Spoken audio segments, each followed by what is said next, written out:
Quantos são os países da União Europeia? Membros atual? 28, muito bem. E quantas são as línguas oficiais? Seria uma resposta com alguma razão de ser, mas está errada. Porque todas as línguas oficiais dos países são oficiais da União Europeia. Só que não são 28 línguas, porque, obviamente, alguns países partilham a mesma língua. Nenhuma língua que se fala na Bélgica é exclusivamente belga. Portanto, francês, alemão e neerlandês ou holandês. Depois países como a Áustria e a Alemanha que só têm uma língua oficial, mas é a mesma. Chipre, Grécia, só tem uma língua oficial, é a mesma. E, portanto, o resultado, isto dá 24. São 24 as línguas oficiais. E a União Europeia dá tanta importância a esta questão de serem todas as línguas são oficiais, que o regulamento que regula ou legisla sobre as línguas é o regulamento número 1.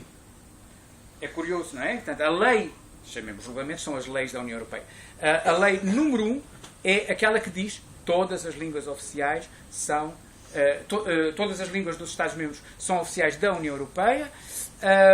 E todos os cidadãos têm o direito de se dirigir às instituições na sua própria língua e receber a informação que pediram também na sua própria língua.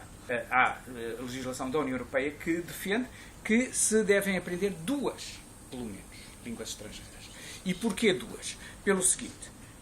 Porque hoje em dia, como vocês sabem, o inglês, na prática, já não é propriamente uma língua estrangeira. Quer dizer, não há ninguém hoje que possa sobreviver, na vossa geração, que possa sobreviver sem saber, não digo falar corretamente, idealmente seria corretamente, mas saber algumas palavras de inglês. O ideal é considerarmos que o inglês já faz parte dos utensílios que nós precisamos e deveríamos aprender uma segunda língua.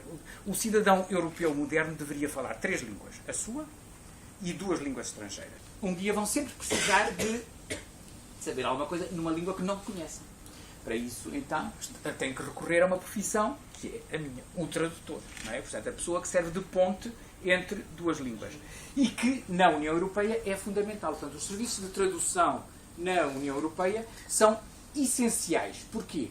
Porque, não só porque os cidadãos têm o direito, segundo esse tal regulamento número 1 que eu vos falei, em dirigir-se à União Europeia na sua própria língua. Ora, claro, eu escrevo em português, posso escrever em português para o Presidente da Comissão Europeia. Como sabem, é português e todo o seu pessoal, que as secretárias e não sei o que, são portugueses. Mas se eu for dinamarquês e quiser falar com o Presidente da Comissão Europeia, escrevo em dinamarquês. E as secretárias do Presidente recebem aquilo e ficam perplexas sem saber o que é que... Portanto, em vez de recorrerem à tradução Google, que não vai dar-lhes uma tradução muito boa, mandam o mail para o serviço de tradução, que rapidamente põe aquilo ou em português ou em inglês, e pronto. Por outro lado, a legislação, toda a legislação que é feita na União Europeia, obviamente tem que ser publicada nas línguas oficiais, não é? E, portanto, tem que ser traduzida. Muita gente diz, vocês não servem para grande coisa porque, de facto, hoje em dia toda a gente fala inglês. Não é a mesma coisa. Vocês tentem defender assim, verdadeiramente um ponto de vista daqueles... Um tema que vos interessa em particular, em inglês, e vão ver que sai sempre de uma forma mais perto. Por um lado, eu defendo que se deve aprender línguas, mas, por outro lado, acho que é muito útil que haja esta grande variedade de línguas na Europa, ou seja, que se devem preservar as línguas. O ideal é conciliar as duas coisas, é expressarmos muito bem na nossa, mas também sabermos línguas estrangeiras.